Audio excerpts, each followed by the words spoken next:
Hello, everyone. I'm Sam Eckmann of Gold Derby, and I am here with the writer of Cost of Living, Martyna Majok.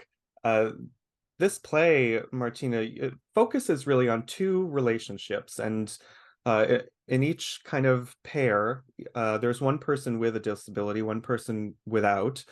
And so it's easy, I think, for people to just say this is the play about people with disabilities. But to me, it's about even more than that. It's about the way these people intersect and interact with each other.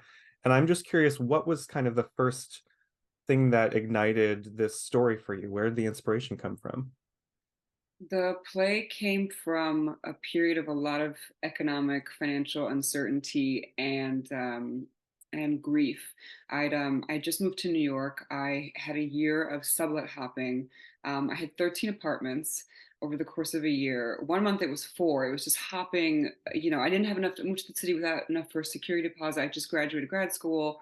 I feel like the city just sort of hazed me. They were like, "Oh, you want to be an artist? Like locusts, play all these like things to." That was just it was just so difficult to like get on my feet.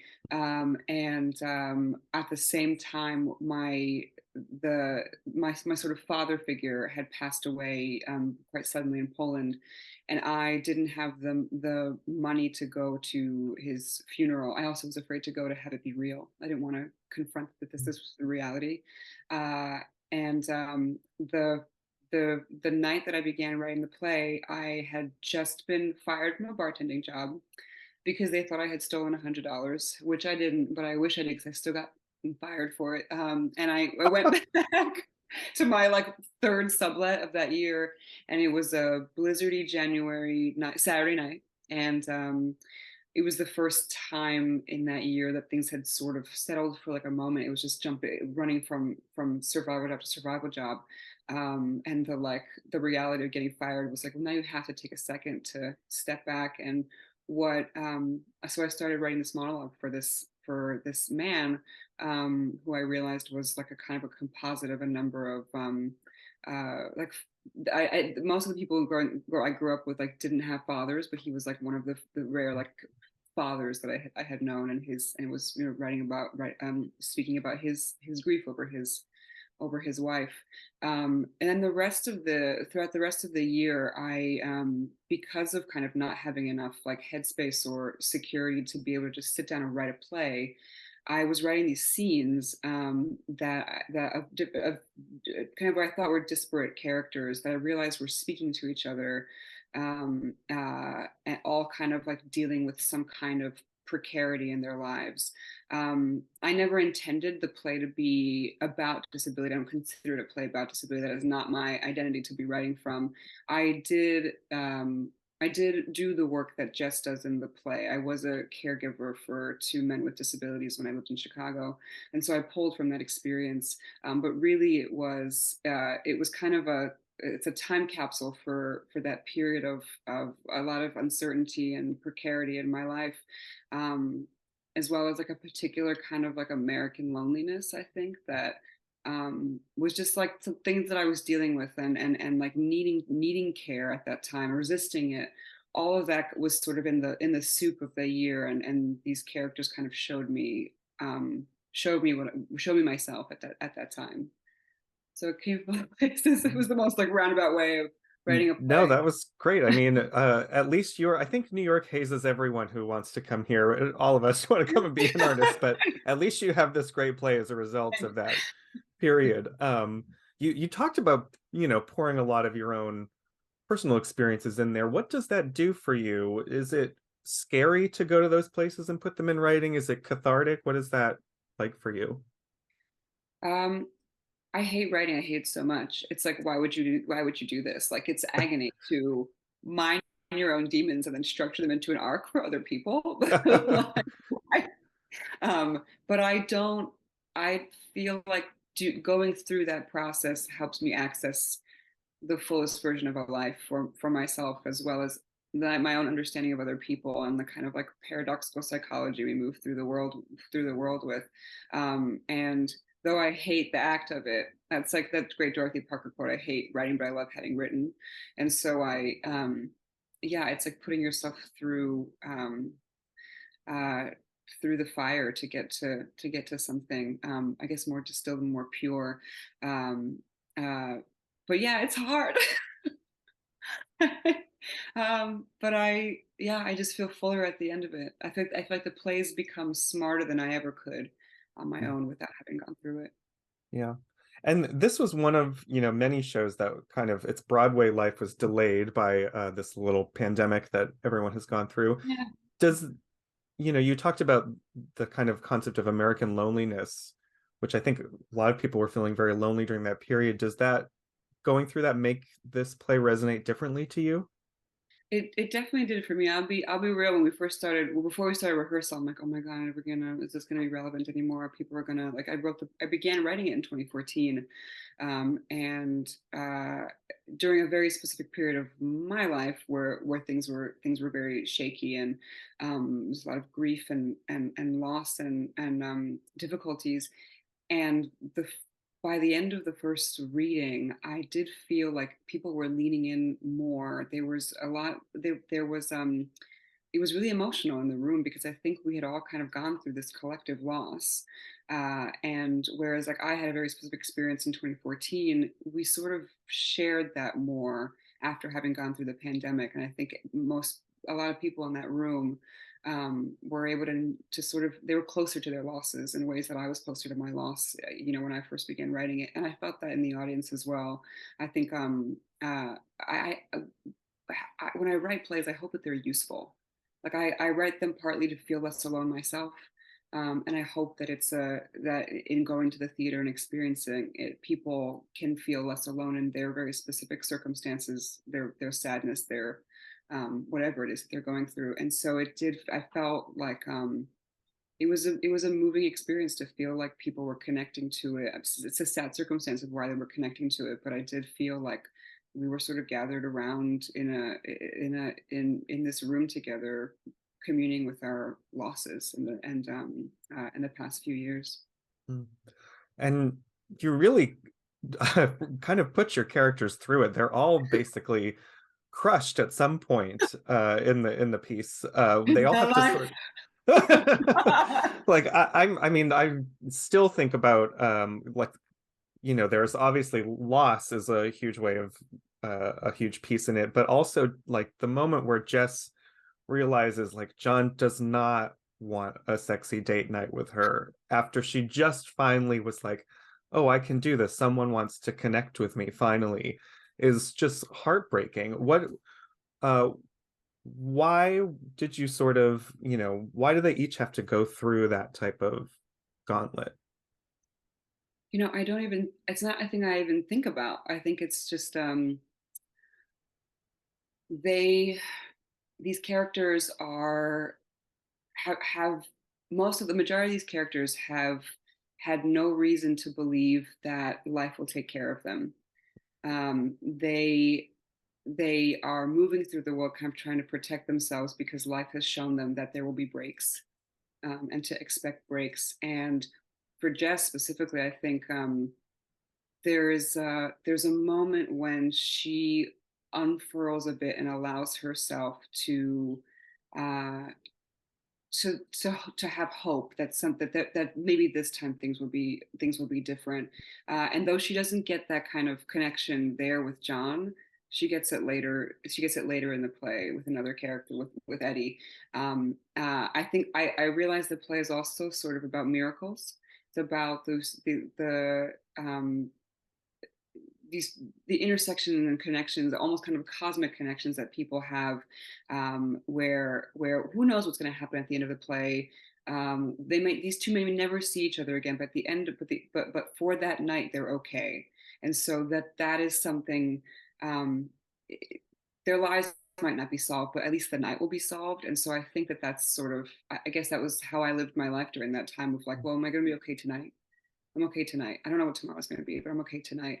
And then I'll try again tomorrow. And so I think those breaks are part of these characters' lives. But there's a striving toward hope, and there are these little miracles of connections that they do end up having. And maybe that's how I see the world.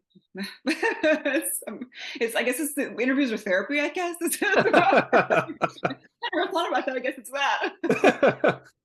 Welcome to my therapy session, no Great. I charge. will be paying Uh, you.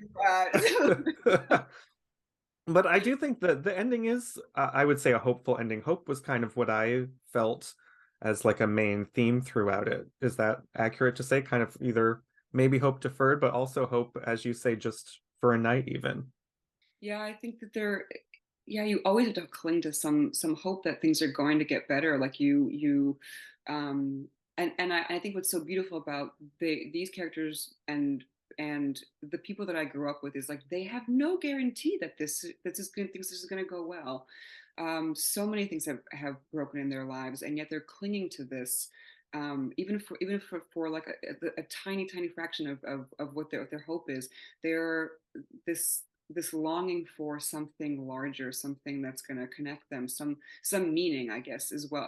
Like they're yearning for meaning, which might also be maybe why the people connected to it after the pandemic is like we have now we're all kind of searching for how do we live our fullest, most meaningful lives, and this is something that the characters are amongst their breaks trying to figure out for themselves as well.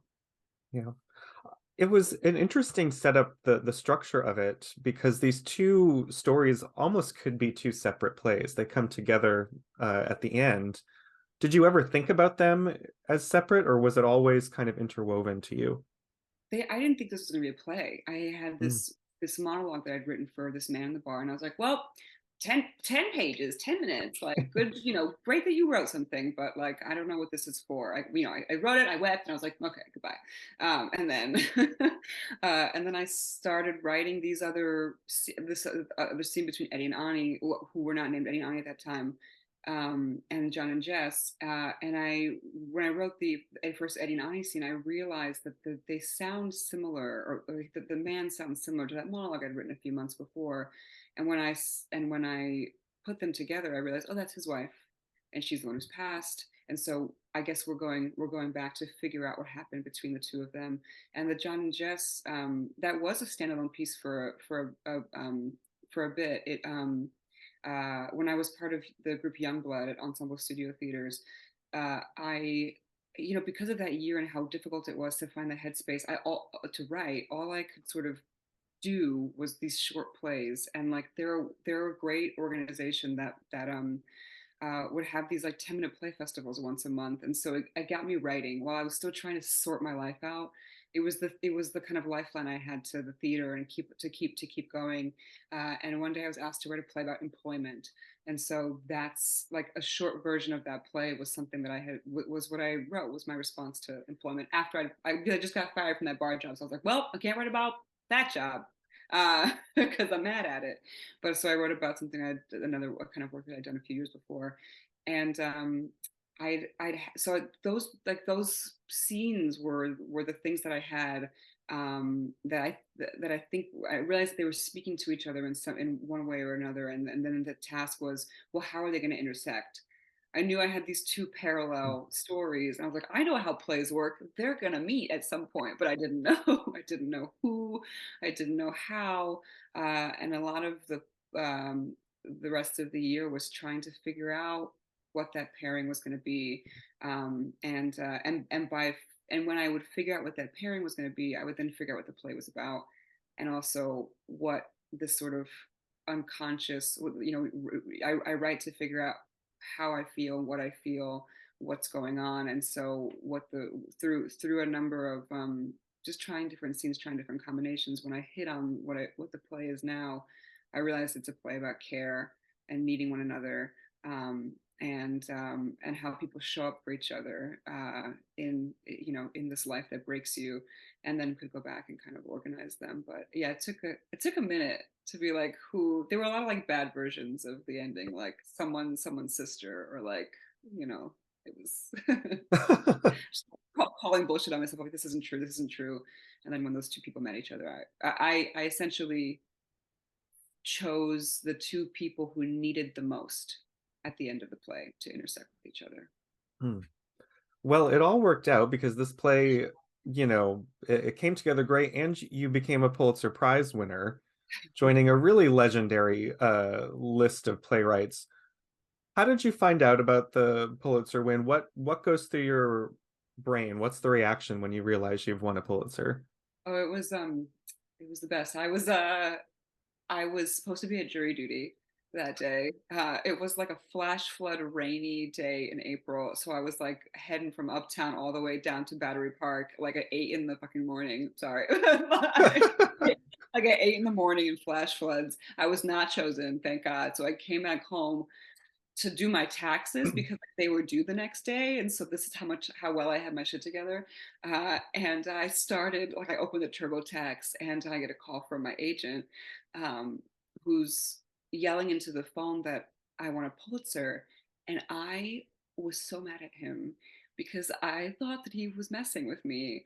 I was like, "How dare you? You know that this is what I've always wanted." Like as like a poor immigrant kid, like looking at like this like amazing honor and value. How dare you? And he's just laughing. And it was a 9 minute and 48-second conversation of me like, no, no, no, I don't believe it. I was like Googling, trying to find the information about it online, and they like couldn't find it. So he was like, listen, hang up, give it like 5 minutes, and I assure you that you have won the Pulitzer. And I was like, fine. And so I hung up, and I saw I had like 20 texts, and the first was from Steve Natalie Kyrgios, and I was like, oh shit, is this for real? And then I don't remember the rest of the evening because I got very, very happily drunk and celebrated much of that night. But it was a really good day. It was a great day. That sounds much better than jury duty. You really, So much better. Could you imagine if I was like, what a oh, I turnaround. off? What a turnaround for the day. Um, uh, Before I let you go, I have to ask about your next project, actually, something upcoming, because I'm very excited. You're doing a Great Gatsby musical adaptation, working with Florence Welch, and it's, I think, a book that a novel a lot of people love, and one that people have said is so difficult to adapt. Yeah. So can you tease us a little bit? What was it that made you, really excited about that kind of adaptation? I think it was so meaningful to get that book in the middle of a pandemic in my 30s.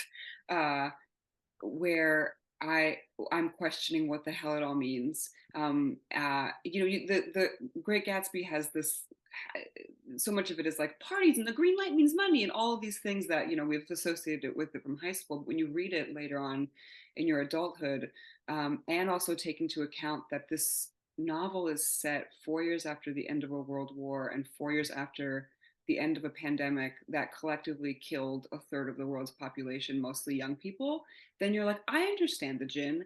I get the parties. I understand this kind of feral hunger that this like something churning underneath the surface of a lot of these characters, of this like dissatisfaction and questioning and questing for something to have more meaning as they're also surrounded by all this excess. And so there was something that like that rereading the book I think actually has changed my life. And when I was sent it, I was like, listen, um, I hope I can do this project. I hope you're into me. But like, if nothing else, like, thank you for bringing this book back into my life.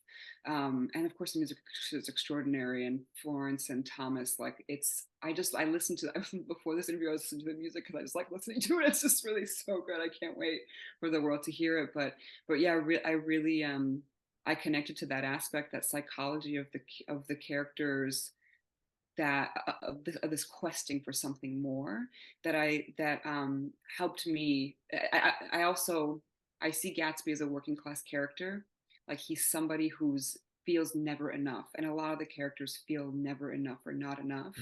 And so that's been driving a lot of my connection to them. I cannot wait. I can't wait. I can't wait to be in the rehearsal room. I can't wait to share it. I'm so excited about this project. I can't wait. Well, I can't wait either. Very excited to see that. So we'll be eagerly counting down the days till we get to watch that on stage. Martyna, thank you so much. For everyone who's watching, subscribe to Gold Derby. Make sure you stay with us the rest of the season. Thanks for sitting down with me, Martyna. Thank you.